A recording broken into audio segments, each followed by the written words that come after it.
one's just annoying me. Sugar honey iced tea. Oh no. Hello and welcome back to Alexandria Loves Books. I'm your host, Alexandria. Last week, I had the worst 24-hour readathon that I've ever done. I understand, I'm a disgrace. I know, I'm sorry. But I am here to redeem myself, and we're gonna do this with so much discipline, so much stamina, so much perseverance that we are going to crush this 24-hour readathon, and it's gonna be one of the best ones we've ever done on this channel, okay? I am determined to make that true, and I'm really hoping it turns out that way. So last week I tried doing a 24-hour readathon for just romance books in honor of like Love Month and Valentine's Day. I still want to keep the romance theme, but I just need something a little different because I've been in a bit of a reading slump. I had a rough 24-hour readathon last week. Let's do something different.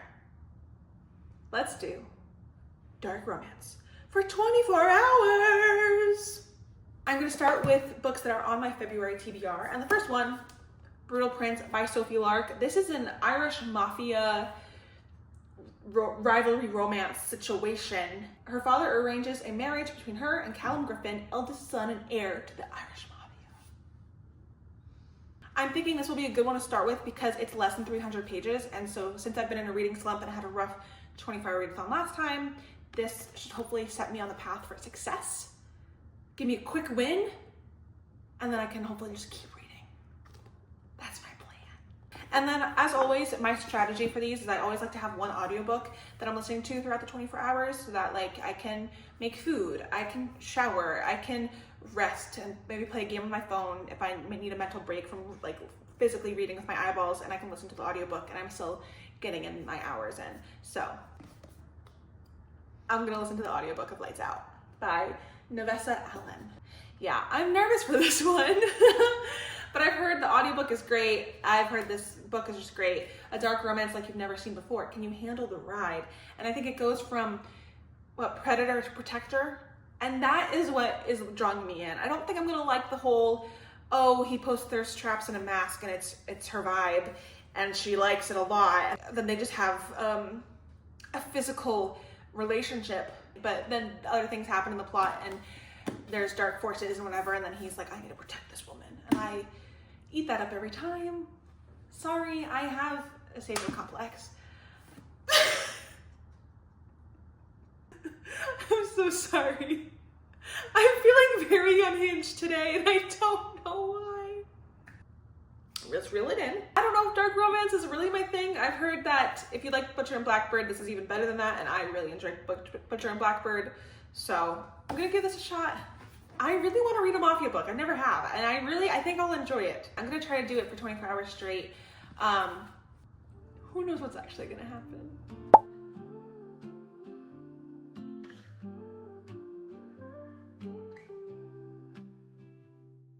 Sunset whispers in the breeze. I'm so excited to read.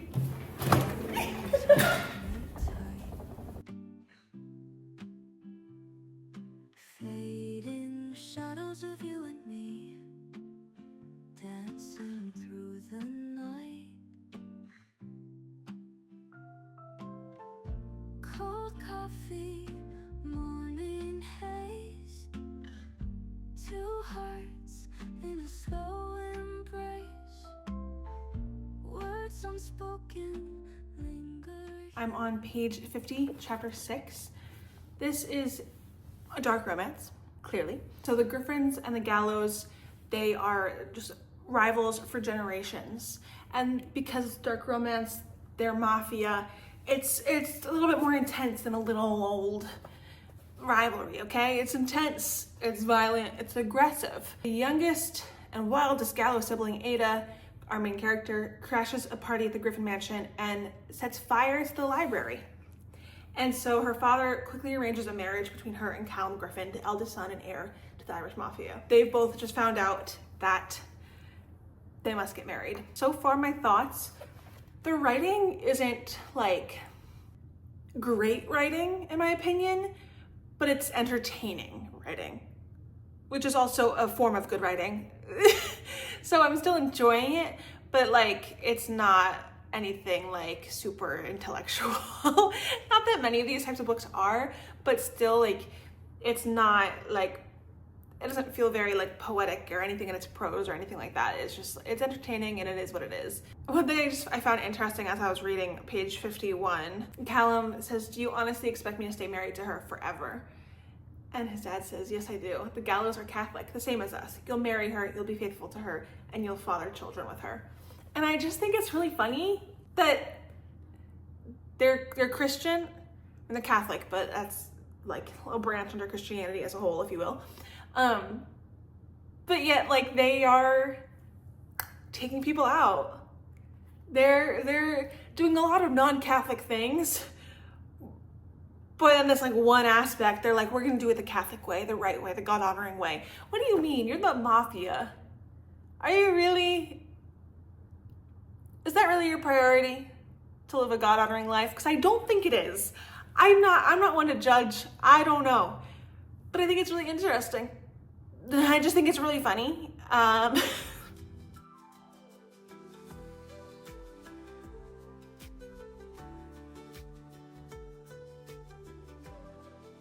It is 3 p.m. Can you see that? And we have 22 hours left. And I'm already feeling a little sleepy, which is weird because I got a full like 8 to 9 hours of sleep last night. I worked for a few hours this morning because I had some things to get done. But like, I'm well rested. But I was dozing a little bit. So I decided I'm gonna go for a walk. I'm gonna get some vitamin D, gonna get some sun, gonna get some fresh air, gonna get my body moving and listen to the audiobook of this video, which is Lights Out. She's a trauma nurse and follows masked men online. That's her thing. One drunken text turns her dreams into a reality. I don't know. And so then Josh has an online persona with a mask. And one follower, Allie, has caught his eye. I'm in the middle of chapter 1. So I'm going to continue listening to the audiobook as I go on my walk, and I'll catch up with you later.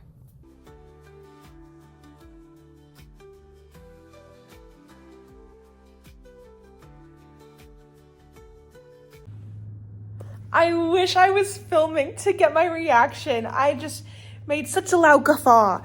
Oh my goodness. Page 88. It does say on the back of the book, what is it?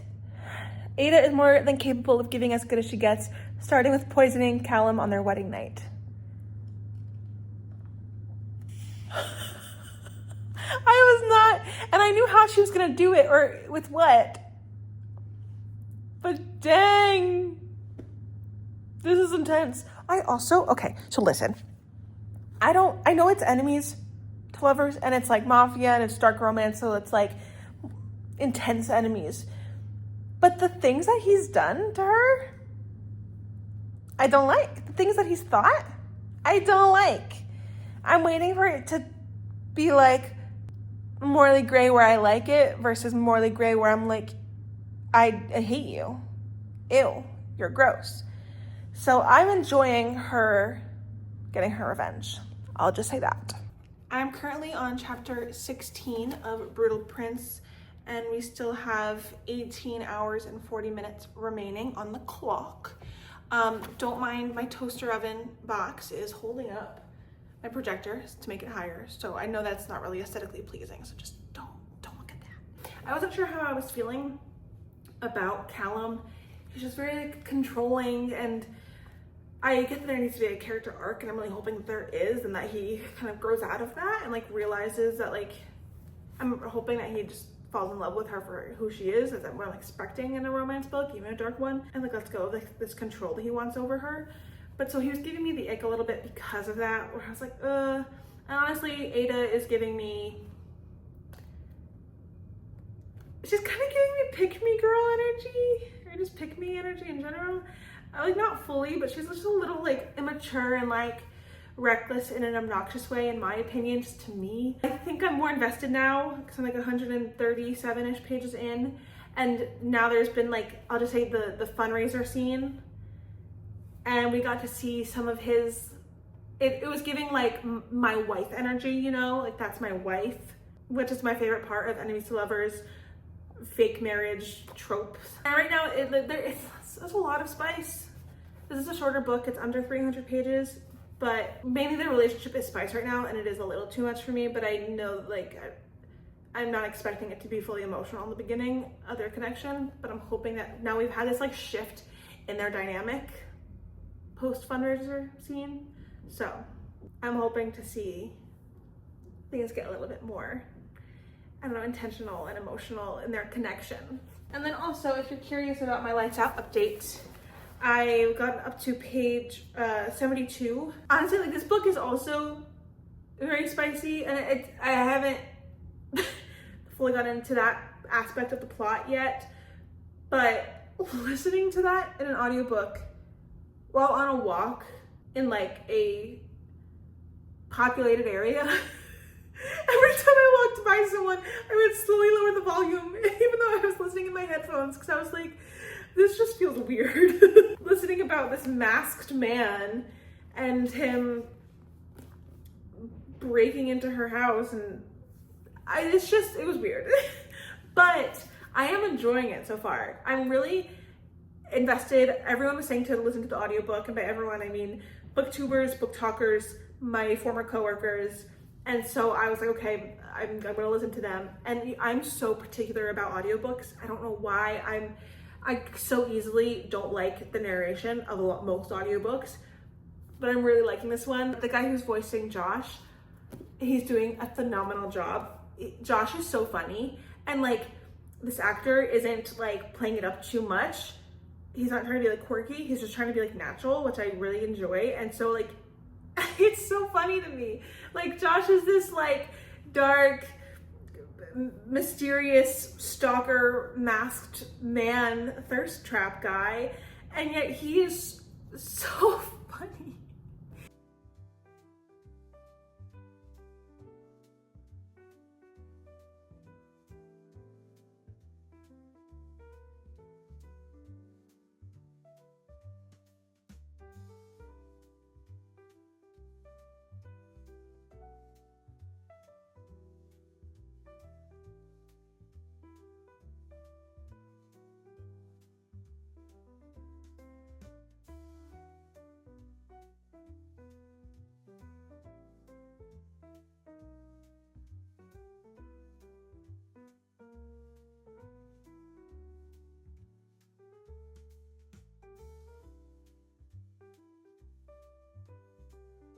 Okay, good. He's showing some character growth, the kind that I was really hoping would happen.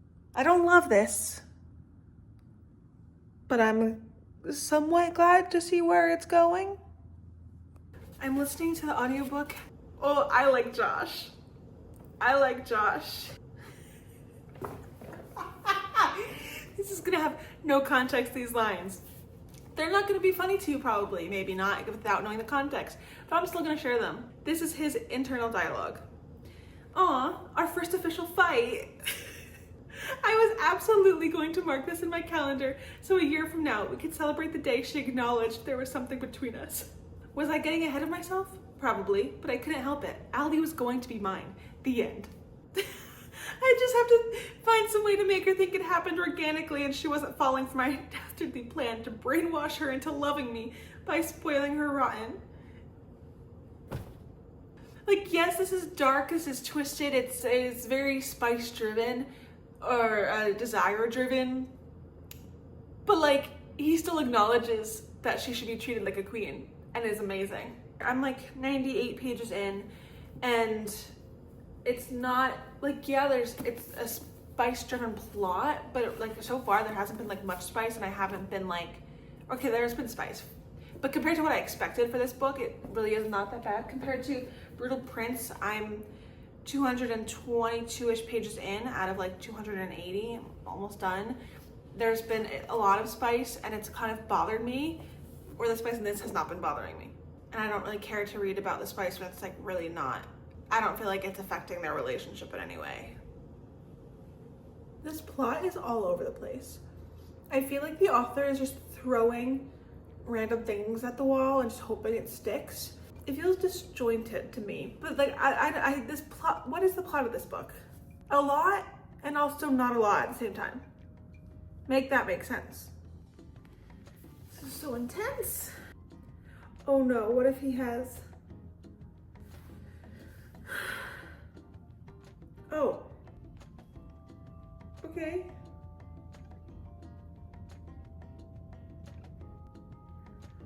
No!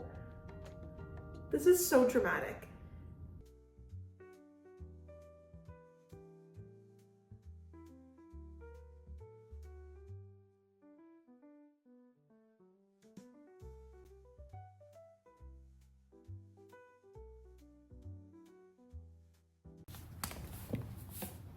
Good morning.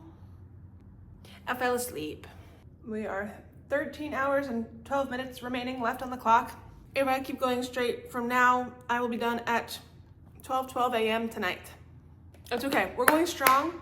I know last week's 24-hour readathon was not strong. This one will be. We're gonna do it, woo! So my updates. I finished Brutal Prince last night. I gave it a 2.75/3 star. It's definitely not my favorite. I don't think the writing is all that great and the story's not all that great in my opinion, but it had an entertainment value that made it still like enjoyable. I do think Callum is too controlling.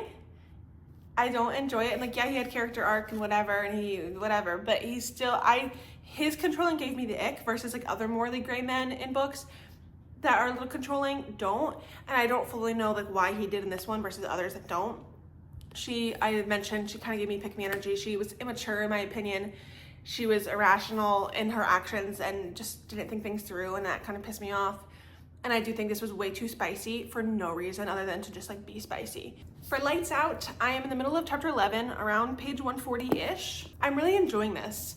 I think it's really funny. It's like a, I guess, comedic dark romance, dark rom-com, similar to how Butcher and Blackbird was, and just the style of the writing and the characters and stuff. So Josh, who's the masked man, is the roommate of Allie's like ex hookup. They already have like that connection, but she doesn't know that like who the masked man is, but obviously he knows who she is. And so that's like that whole dynamic of like the sneaking around and like the things he does to like avoid getting caught. It's just like, it's really funny and just interesting, and I'm really enjoying it. This audiobook is so long though. It's like, I think 13 hours. I have 9 hours remaining of the audiobook.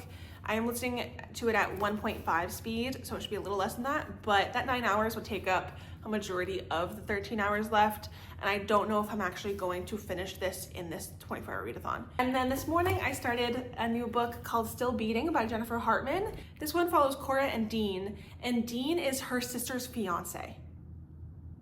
Talk about drama. And based on the back of the book, I'm only 6 pages in, so I really don't know fully how this plays out, but the back of the book seems like Cora and Dean get kidnapped. And they kind of have like this like enemies to lovers situation going on. They don't get along. They always like butt heads and give each other insults, but there's like that banter within that, but like they don't like each other. They don't get along. So they go from 2 people who always thought they'd end up killing each other to people that need to work together to survive long enough to escape together. And so it's gonna be a very bonding thing for them. I'm so curious about how their bond is gonna grow during this crime. And then also the dynamic of, he's your sister's fiance and high school sweetheart. How does that work, girl? I don't know. We have a little over 10 hours remaining on the clock. It is 1:55 p.m. and I am on page 90 of Still Beating. I just finished part 1. Whoa, this is a lot. This is a heavy book. Take the trigger warning seriously, because this is heavy stuff.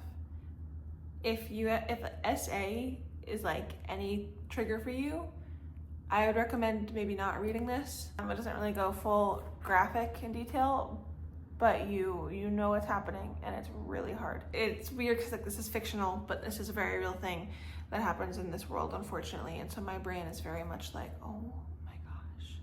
Aside from the hard topic and themes and the content warning that's in this. I am enjoying it. It is really good so far. Their connection and their history between Dean and Cora is really interesting to me. I'm really intrigued by their connection, especially now after going through what they went through. I think I'm gonna take a little bit of a break and listen to the audiobook of Lights Out, and that's gonna be somewhat of my lighthearted read to just like recenter my brain and my body after reading the first 100 pages of this book. And it goes like right into it. Like there is not much like fluff intro before like the hard stuff is happening.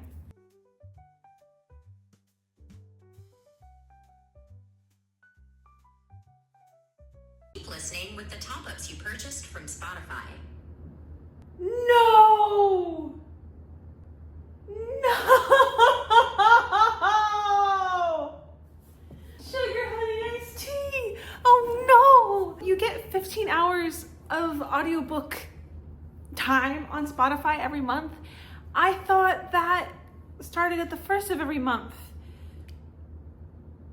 It's the 12th of February. Your included listening hours renew in 15 days. Oh no, that means I don't have an audiobook option anymore. I need to read. I'm on page 276, chapter 20. Oh no. I was banking on that. I think I have 4 hours left of the audiobook. I was banking on that for the rest of this. Oh no, the audiobook is so good too. These actors are doing so good. What do I do? I have just under 7 hours left.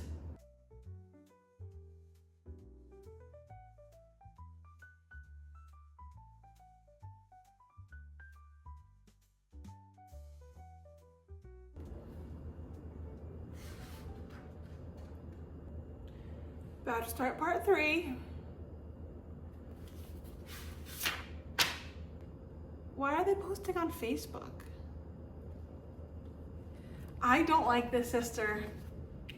And I know like she's in a tough spot with all of this, but I don't like the sister.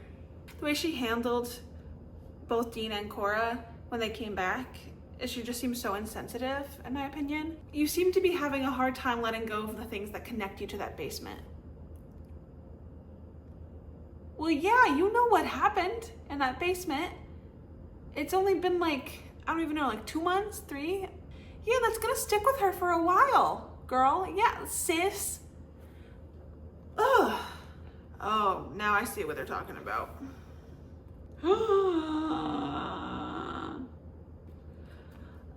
Oh, she's pissing me off. She's pissing me off. I'm on chapter 28 now, page 236. And now Cora is starting to annoy me. Everyone's just annoying me. I don't like it in books when the only reason the couple's not getting together is because one of them refuses to believe they can be with that person that they love. And it's not even just that, but I feel like she's being, not manipulative, but taking advantage of him and not treating him how he deserves. They're really bad at communication and handling their emotions, which I get, they've been through a lot of traumatic things. So I'm like, I have a lot of grace for them, but they're not like actually communicating what they're truly feeling and thinking. And then they're just getting upset because they're not actually understanding each other. It's really getting on my nerves. If something could be talked about in 5 minutes and like for the most part be resolved or like situated in a book and they're not talking, it pisses me off. And I'm realizing that I'm saying a lot is pissing me off in this book, and I didn't realize until just now. A little over 1 hour left on the clock. It is 11:30 p.m. and I just finished still beating. I'm tired of reading, my brain hurts, but let's talk about our thoughts with the book and then we'll get into the rest of our plan. Okay, I think I'm gonna rate this a 3/3.25 stars.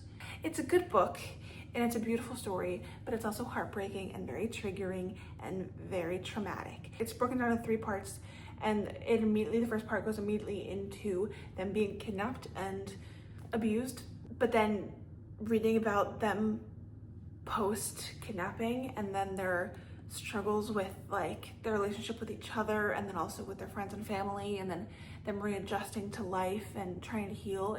It's just very heartbreaking and very beautiful, and I really was enjoying it. And then everyone started pissing me off. The sister, the parents did it too, the friend, Cora, Dean a little bit. Dean, I have a soft spot for him. He like tried loving her like so hard, and I was proud of him for making the choices that I feel like a lot of other people wouldn't make and wouldn't be strong enough to do. I feel like Cora was emotionally immature, and I guess she had healing to do. Like, I can't really hold that fully against her because she went through so much. And so that makes me a jerk for being like, oh, you're not emotionally well adjusted when you've been through hell, literally. But I still felt that way though. Don't hate me. I get why their love story went the way that it did, but I feel like if they were both better communicators and if they were more emotionally mature and available for each other, it could have been a better situation for both of them. This book was heavy, and I really need to make sure that like I take care of myself and check in with myself and take care of my brain, because I feel weird after reading this book because of all of the heavy topics in it. So please take care of yourself if you read this book or any book like it. Okay, so we have an hour left. I have 120 pages left of Lights Out, and I'm so sad I can't listen to it. It was so good. Just the inflection and the characterization and the narrators are doing such a good job, and so I'm really sad that I can't listen to them. So I don't know if I'm gonna do the last hour tonight. I might do it tomorrow depending on how I feel, because I'm a little tired, but maybe we'll get it done tonight. We are finishing this 24-hour readathon. I'm not letting it get me down. Last week might have been rough, but this week we rise. That's my Phoenix pose. I don't know how Phoenix pose.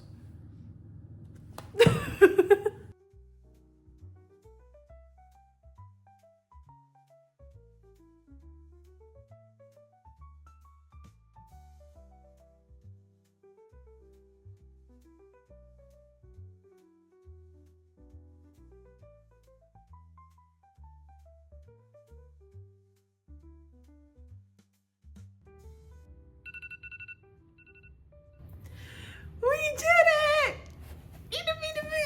24 hours of reading completed over the course of 3 days. But I still completed it, and last time I didn't. So a win is a win. A win is a win. In honor of Love Month, we did almost 24 hours of romance books last week and 24 hours of dark romance this week. I am not a dark romance like girly, but I am intrigued and I'm dipping my toes in, trying to find what subgenres and what areas and authors and types of books in that genre that I do like, because I definitely am not going to be the type of person that would read any dark romance and love it. Definitely not. We read almost 3 books in this video, which I'm kind of surprised by, because usually I feel like with 24-hour readathons I read like 4 to 6 books. We read Brittle Prince. What did I rate it? 2.75/3 stars.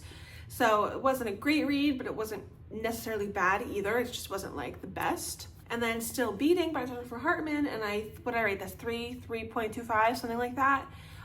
Also decent, but also things I didn't really like about it. The 2 books that we finished were not bad reads, no, but definitely weren't like the best dark romances for me. And then Lights Out, I can't really give it my final rating because I still have a little under 100 pages left. As of right now, this could change. Follow my Goodreads. It's linked down below if you want to see the final rating on this book once I finish it. As of right now, it's a 4-star. I'm enjoying this one a lot more than I'm enjoying these 2. It's just, I like the humor. I'm really invested in the plot. It's just so interesting, and all these like new and crazy things are happening. And it's dark but it's not like depressing compared to other books, not to name names. And I do agree, I feel like this is very, I don't know if reminiscent is the right word, but it's the same kind of vibe as Butcher and Blackbird. It's that dark rom-com energy. Brittle Prince, I like the Mafia vibe. I just think this one wasn't executed well, and I have, I think, 3 other books in this series that I'm interested in, so I am gonna read those, and hopefully I like them better, but I'm also gonna be looking for other Mafia romances. So if you have any Mafia romance recommendations, please leave them in the comments below. I am very proud of us. We did not let last week's failure bring us down. We rose like a phoenix. That's just my official phoenix pose, guys. I can't help it. It's a very gloomy, rainy day in LA, which does not happen often. And so it's very cozy. I need to get a lot of work done, but I think I'm gonna try to finish this book today and just relax. And so go follow my Goodreads so you know what I read this. I will see you in my next video, and I can't wait until then. Bye!